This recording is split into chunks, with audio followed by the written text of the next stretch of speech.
लोगों को गोला गिरने का भय लगा हुआ था।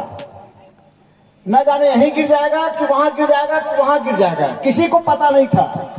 सारे वैज्ञानिक फेल हो गए उनको ले जाने में, कहीं भी गिर सकता है उन्होंने कह दिया।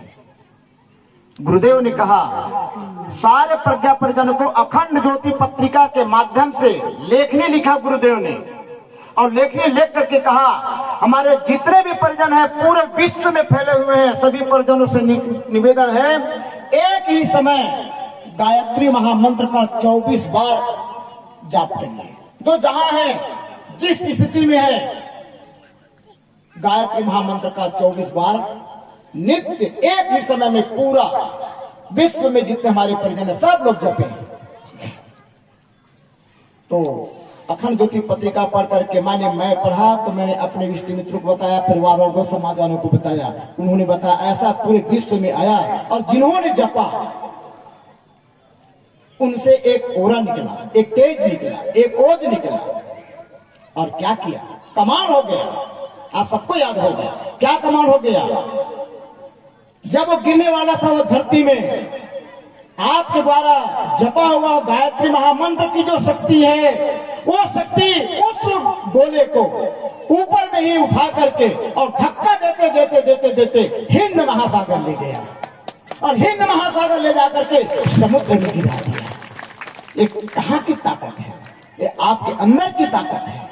आपके अंदर में ताकत देने वाला कौन है? वो महाशक्ति माँ गायत्री है। माँ गायत्री को जन जन में पहुंचाने वाला कौन है? मेरे गुरुदेव है। ये नारियां गायत्री मंत्र नहीं जप सकती थी,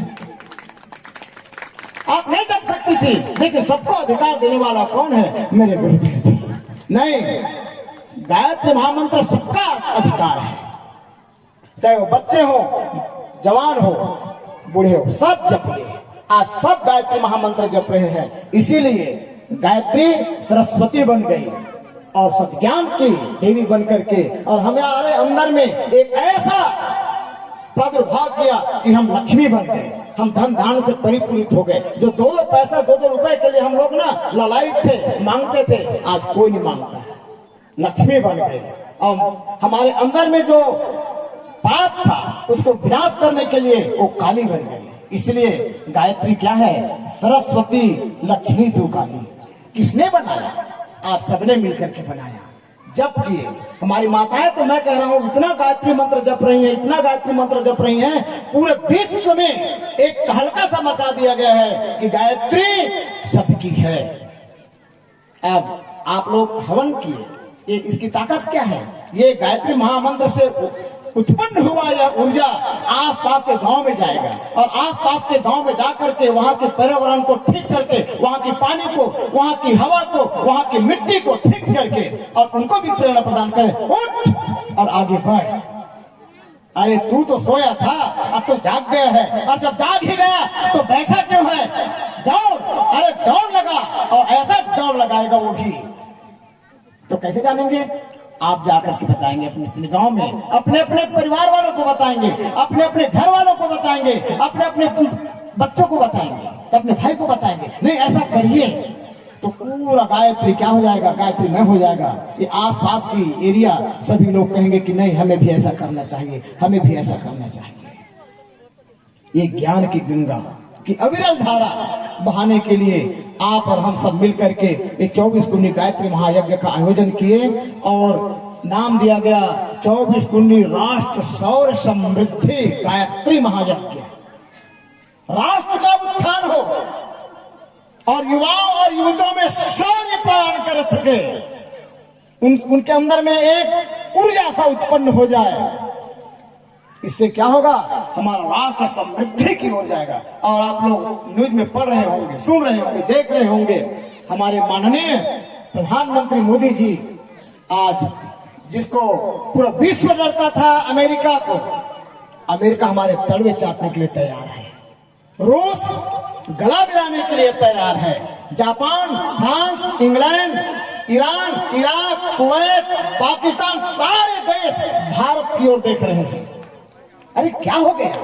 तो भारतवासियों को हो क्या गया? पूरा विश्व और इसका उद्घोष किसने किया था? इसका इसको उद्घोष करने वाले मेरे गुरुदेव थे। क्या बोला था? और उन्होंने 2 सूत्र दिया, हम बदलेंगे तो युग बदलेगा, हम सुधरेंगे तो युग सुधरेगा। पहले हम भारतवर्ष को सुधारेंगे, पूरे विश्व को सुधार के रख देंगे। और आज हो रहा है। सब लोगों का नजर है भारत की ओर, और भारत विश्व गुरु बनने जा रहा है। प्यारे भाइयों, इसी संदेश को लेकर के आप जहां भी हो, जैसे भी हो, आप वो काम को करेंगे, ऐसा विश्वास है। हमारे भाई लोग ना जाने कितने दिनों से शांति कुंज को छोड़ करके, और कभी उत्तर प्रदेश, कभी उत्तराखंड, कभी महाराष्ट्र, कभी छत्तीसगढ़, कभी ये उड़ीसा, कभी पंजाब, कभी हरियाणा, ना जाने कितने प्रदेशों का विचरण करते हुए ऐसे ही कार्यक्रम देते आज हमारे तक पहुंचे हुए हैं।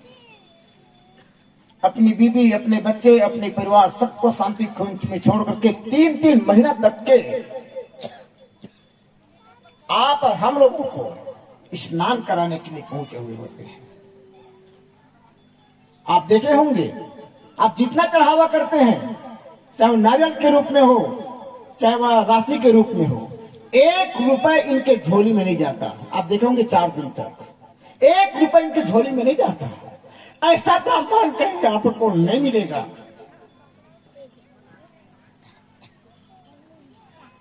गुरुदेव ने ऐसा ब्राह्मण पैदा किया है, जो कुछ भी होता है वो महाकाल का होता है, इनका नहीं होता है। इनको केवल जीवनोपयोगी, जीवन में जितना उपयोग करने की वस्तु है वही बस शांति कुंज देती है। मात्र ब्राह्मणोचित जीवन जीने के लिए जो हमें आवश्यकता की वस्तु है, उसी वस्तु को इन लोगों को स्वीकार करते हैं, वही इसमें देते। ऐसे ब्राह्मण हैं, ऐसे ब्राह्मणों के मुखार ब्रिल से आज आप और हम सब लोग ज्ञान की वो गंगा को अपने अंतस में धारण किया है। आज इन लोगों को विदाई का समय आ गया है। मुख अवरुद्ध हो रहा है, वाणी कुछ कहने में असमर्थ है। हम तो चाहते थे कि और इन लोगों से, ऋषि पुत्रों से हम कुछ और अर्जन कर सकें, लेकिन अभी इन लोगों को अभी उड़ीसा जाना है, भुवनेश्वर, वहां कार्यक्रम है कल से। यहां छोड़े वहां चले, वहां छोड़े वहां चले, ये क्या बात है? वंदनीय माता जी और गुरुदेव, जिसको हम महाकाल और महाशक्ति कहते हैं, ये दोनों मिलकर के एक परिवार का निर्माण किया है, जिसका नाम दिया है गायत्री परिवार। मैं ईमानदारी से कहूं आप लोगों को,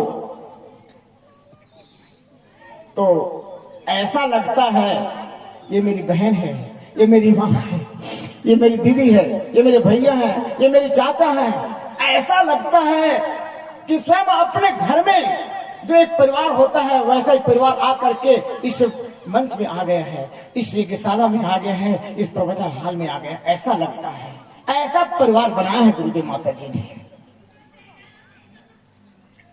न जाने कौन सी जाति के हैं, कोई ब्राह्मण है, कोई बनिया है, कोई शूद्र है, कोई वैश्य है, कोई कुर्मी है, कोई यादव है, कोई क्या क्या जाति के बैठे हैं बताइए। यहां से लेकर यहां तक सबको एक माला में पिरोने वाला ऐसा युग ऋषि आज तक संसार में कभी नहीं आया होगा। मुझे लगता है सबको एक सूत्र में बांधने का काम जो इन्होंने किया है, उसी काम को पूर्ण करने के लिए आप और हम सब यहाँ आए हुए थे।